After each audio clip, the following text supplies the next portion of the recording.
Olá amigos, sejam bem-vindos a mais um vídeo do meu canal. Eu sou o Lucas Knaip e vamos falar sobre Ralf Schumacher, porque ontem eu fiz um vídeo sobre o Fernando Alonso e a grande temporada que ele fez em 2012, que para mim foi a melhor temporada do piloto espanhol na categoria. Eu acredito que é bom fazer meio que justiça a alguns pilotos que passaram pela Fórmula 1 e muita gente acaba se recebendo desrespeito gratuitamente, né? O Hülkenberg recebe desrespeito por nunca ter conseguido um pódio, como se ele tivesse pilotado Mercedes e Red Bull a vida toda. O Nick Heidfeld, por exemplo, é um piloto muito subestimado, todo mundo ficava dando todos os louros ao Kubica e esquece que o Heidfeld, por exemplo, em 2007 colocou ele no bolso, né? Muita gente esquece que o Nick Heidfeld, por exemplo, foi melhor do que o Kimi Raikkonen na Sauber, que o Felipe Massa na Sauber também, entende? Muito piloto é injustiçado na Fórmula 1, mas tem um caso do piloto que já ganhou corrida, já fez pole, já teve no pódio mais de 25 vezes, é tratado como se fosse um piloto ruim. Isso porque o paralelo dele nunca era os caras que estavam ao redor dele, os companheiros de equipe, e sim o irmão mais velho que basicamente dominava a Fórmula 1. O Ralf Schumacher era um piloto muito injustiçado, né? Inclusive agora que o Mick Schumacher não está mais na Fórmula 1, né? Ele foi dispensado pela Haas, substituído pelo Hülkenberg. Muita gente tem as pessoas que estão defendendo o Mick, achando que ele deveria ter recebido mais um ano, mas tem muita gente que ataca o Mick usando um argumento que eu acho ruim, que é puxou o tio. Gente, se ele tivesse puxado o talento do tio, ele ainda estava na Fórmula 1. Eu acho que ele estaria com a vaga bem garantida, porque muita gente não conhece a carreira do Ralf Schumacher. É uma carreira genial? Não, não é o irmão. O Michael Schumacher é obviamente um piloto melhor, mas ele é um piloto bom, que tem uma carreira que não é de se jogar fora. Ele ganhou 6 corridas, ele conseguiu 27 pódios na categoria, 6 pole positions, 8 voltas mais rápidas. Quantos pilotos não adorariam ter uma carreira como essa? Quantos pilotos não gostariam de ter troféus de vencedor na categoria? Poxa, olha a alegria do Esteban Ocon quando ganhou a primeira corrida, do Pierre Gasly, o que isso significava para eles.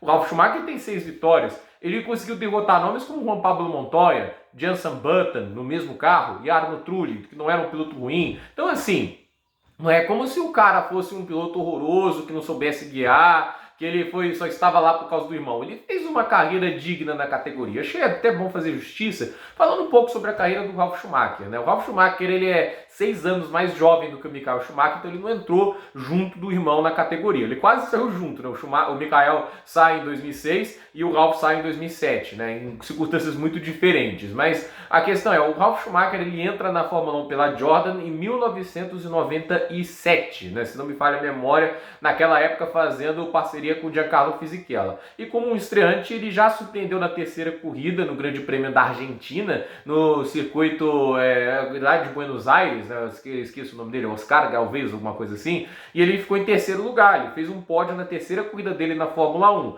Ali ele já mostrava que tinha talento, que já tinha alguma qualidade. Mas num ano em que ele não estava lá com a imagem muito boa, porque ele bateu demais, inclusive ele chegou a tirar o próprio irmão de uma corrida, né? Ele bateu no Fisichella em alguns momentos na temporada, e isso não foi muito bem recebido, mas o fato é que ele recebeu uma renovação de contrato para correr em 98, eu acho que ele já tinha contrato de 2 anos, e no ano de 1998 ele seria companheiro de Damon Hill, né? O Damon Hill conquistaria o título em 97 pela Williams, na verdade não, 96 acho que ele é campeão pela Williams, 97 é o Schumacher e o Villeneuve que disputam o título, mas o fato é que o Damon Hill, ele vai para a Williams para a Jordan em 1998, e em 1998 a gente tem uma disputa que é bastante equilibrada, né? Inclusive tem muita polêmica no Grande Prêmio da Bélgica em 98, a última vitória do Damon Hill na Fórmula 1, porque o Ralf Schumacher parecia ter ritmo para ultrapassar ele, né? Aquela corrida maluca, que tem aquele acidente de 14 carros na primeira volta, depois o Coulthard causando aquele acidente com o Michael Schumacher, que tem hoje muita gente que conspira que foi de propósito que o Coulthard bateu no Michael Schumacher, né? A questão é, as duas Jordans foram para a liderança da prova depois de toda aquela hecatombe, e o Ralf Schumacher, segundo muita gente, foi ordenado a não atacar o Damon Hill, mesmo tendo ritmo para isso. Então o Hill acabou ganhando aquela corrida, e tipo assim, se o Ralf fosse invertido, o Ralf ganhasse e o Hill tivesse terminado na segunda posição, o Ralf terminaria o campeonato à frente do Damon Hill. Isso já seria uma coisa impressionante, de terminar o campeonato à frente de um piloto que foi campeão mundial 2 anos antes. Então assim, isso mostra que o Ralf tinha talento. Mas e no fato é que em 99 a Jordan optou por não renovar o contrato dele e foi atrás do Heinz-Harald Frentzen. Então a dupla de 99 da Jordan foi o Damon Hill e o Heinz-Harald Frentzen, só que a Williams olhou para ele e falou: olha, acho que tem talento aí, acho que é uma boa ideia contratar ele, e eles fizeram uma dupla muito nova, muito arriscada, a Williams em 99, porque eles foram atrás do campeão da Indy, o Alessandro Zanardi, que eles esperavam ser o líder da equipe, e foram atrás do Ralf Schumacher, para ser um bom segundo piloto, somando bons pontos para a equipe. O que eles não esperavam era que o Zanardi passaria a temporada de 99 zerado, não, foi a decepção do ano, foi o Alessandro Zanardi, que tem uma história de vida maravilhosa, inclusive a gente vai merecer vídeo aqui no canal em algum momento, né?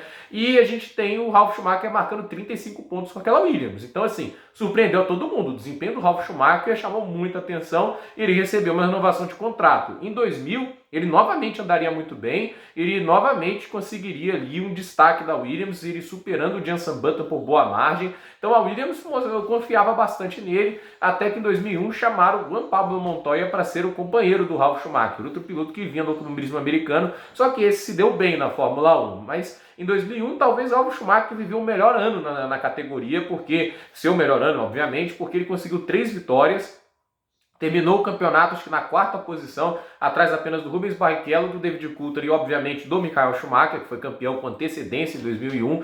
E assim, ele poderia, naquele ano, facilmente ter sido vice-campeão mundial. Ele foi bem melhor na temporada que o David Coulthard e o Rubens Barrichello, mas o grande problema é que o carro da Williams em 2001 era uma bomba em termos de confiabilidade. O carro tinha velocidade, mas quebrava com uma barbaridade. Ele teve 7 quebras naquela temporada, mas ainda assim fez 49 pontos contra 31 do Montoya. Um cara que supera o Montoya por uma margem dessa chama atenção. O Montoya era um piloto muito rápido. Em 2002, foi um ano em que o Ralf Schumacher ganharia o Grande Prêmio da Malásia, né? Foi uma das poucas corridas em que a Ferrari não ganhou, das 17 corridas naquele ano, 15 vitórias foram da Ferrari, e ele ganharia o Grande Prêmio da Malásia de maneira assim tranquila, dominou completamente a corrida, e assim, ele fez um ano que estava até empareado com o Montoya, até chegar às últimas 3 corridas, onde ele não teve muita sorte, não correu bem, e o Montoya acabou ultrapassando ele no Mundial, e assim, foi 50 pontos para o Montoya, que terminaria o campeonato em terceiro, 42 para Ralf Schumacher. 2003 foi a oportunidade da vida do Ralf, né? Porque ele teria a chance de brigar pelo título, porque houve mudanças de regulamento. Naquela época a FIA estava desesperada para tirar o domínio da Ferrari, né? O Schumacher já era pentacampeão, né? O Michael,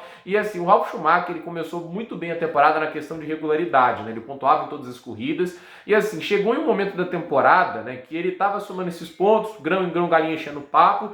Aí ele teve 2 vitórias consecutivas, né? Ele teve um segundo lugar, agora não me lembro qual a corrida deu certo, mas ele ganha o Grande Prêmio da Europa no circuito de Nürburgring, ganhou ele em casa, uma pista na Alemanha, e ele ganha o Grande Prêmio da França em Magny-Cours. 2 vitórias consecutivas, e naquele momento ele estava 6 pontos à frente do Montoya no campeonato, e estava a 11 pontos atrás do Michael Schumacher, no momento que a Williams estava com o melhor carro do grid. Então, assim, muita gente pensava que Ralf Schumacher naquele ano ia lutar pelo título. Só que, diferentemente do Montoya, que continuou com bons resultados, né? Naquele momento o Montoya 24 pódios seguidos também, o Ralf Schumacher sumiu nessa parte final da temporada. Foram 6 corridas e ele só pontuou em uma. Foi no Grande Prêmio da Hungria, chegando na 4ª posição, imediatamente atrás do Montoya, que chegou em terceiro. Mas naquele intervalo a gente teve vitórias do Montoya, por exemplo, no Grande Prêmio da Alemanha em Hockenheim, enquanto o Ralf Schumacher não pontuava. Ralf Schumacher teve um pouco de azar em algumas corridas e acabou não podendo correr o Grande Prêmio da Itália. Ele foi substituído pelo Marco Dini. E assim, um campeonato onde o cara estava em terceira, 11 pontos do líder, com um momento positivo, ele acabou acho que apenas na 6ª posição do campeonato, ou 6ª ou 5ª,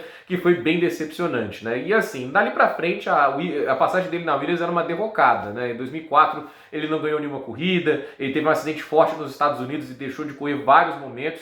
E aquele momento que ele deixou de correr, o Pisonia substituiu, ele substituiu bem, e a Williams, olhando o desempenho do Pisonia, resolveu não renovar o contrato do Ralf, né? E até ironicamente o Pisonia nem é contratado, né? Porque a patrocinadora master da Williams pediu, né? E a BMW, né? Queria um piloto alemão, e aí foi contratado o Nick Heidfeld, que é um baita piloto também muito injustiçado. E assim, ele foi fazer parte do projeto Toyota, né? A Toyota tinha um projeto de fazer uma equipe vencedora na Fórmula 1, e assim, ele foi para lá. Em 2005 a Toyota teve um bom carro, inclusive o Ralf Schumacher em 2005 foi pole position no Grande Prêmio do Japão, conseguiu alguns pódios, superou o Jarno Trulli, fez uma boa temporada, né? E a expectativa era que a Toyota crescesse na Fórmula 1 com o investimento pesado que eles estavam fazendo, tinham construído o túnel de vento na Alemanha, tinha feito toda a estrutura na Europa. A expectativa era, quem sabe a Toyota não vá brigar pelo título futuramente. Só que a Toyota foi enfraquecendo ano após ano, né? 2006 eles tiveram um ano bem fraquinho, apesar de um pódio do Ralph, né? Acho que foi o único pódio da Toyota naquele ano, posso estar enganado, acho que o Tully pode acabar ter conseguido um pódio naquele ano, não me lembro, né? Mas assim, eles acabaram tendo anos ali bem discretos, tanto em 2006, em 2007 mal pontuaram na temporada, poucas corridas nos pontos, e o Ralf Schumacher desmotivado resolveu sair da Fórmula 1, foi para o DTM, onde não teve muito destaque, mas no final das contas ele deixou a Fórmula 1 numa carreira de 11 temporadas, 6 vitórias, 27 pódios, 6 pole positions, 8 voltas mais rápidas, conseguiu um quarto lugar no Mundial de 2001. Eu sinceramente acho uma carreira boa. Eu acho que o paralelo que é injusto, porque as pessoas não estão comparando ele com os companheiros que ele teve, onde ele sempre deu grandes duelos e nunca foi dominado, né? Estou comparando ele com o Michael Schumacher. Eu acho que esse às vezes é o grande problema. O nome, às vezes, é o problema na categoria, né? Porque às vezes você tem talento, às vezes você tem qualidade, mas o seu paralelo sempre é o cara que te antecedeu com o mesmo nome, né? E assim, o paralelo dele não podia ser pior e mais duro. Era o Michael Schumacher,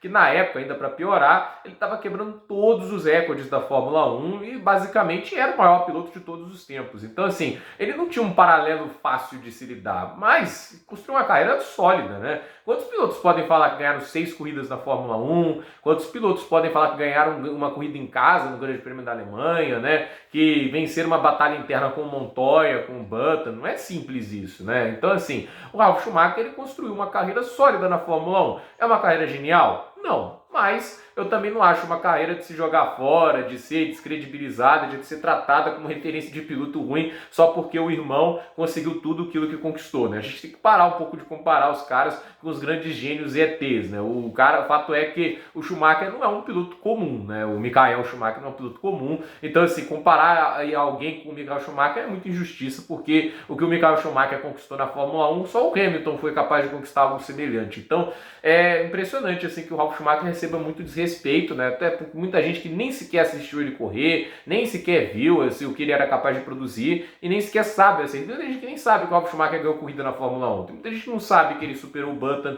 e o Montoya, que ele quase ganhou corrida com o Jordan. Tem muita gente que não sabe esses fatos da carreira do Ralf Schumacher. É uma pena que muitos pilotos sejam desrespeitados só porque tem o nome de uma grande lenda e talvez não corresponderam da mesma maneira, né? As pessoas têm que entender que as lendas são lendas por um motivo, né? O talento deles é uma coisa única no esporte, né? São poucos pilotos que a gente coloca lá num pedestal de Michael Schumacher, né? No final das contas a gente conta nos dedos, né? E o cara ter conseguido fazer uma carreira sólida de tantos anos na Fórmula 1 já é muito digno de respeito. Gente, por esse vídeo é isso, dúvida nos comentários, deixe seu like, se inscreva no canal, compartilhe esse vídeo e até o próximo vídeo.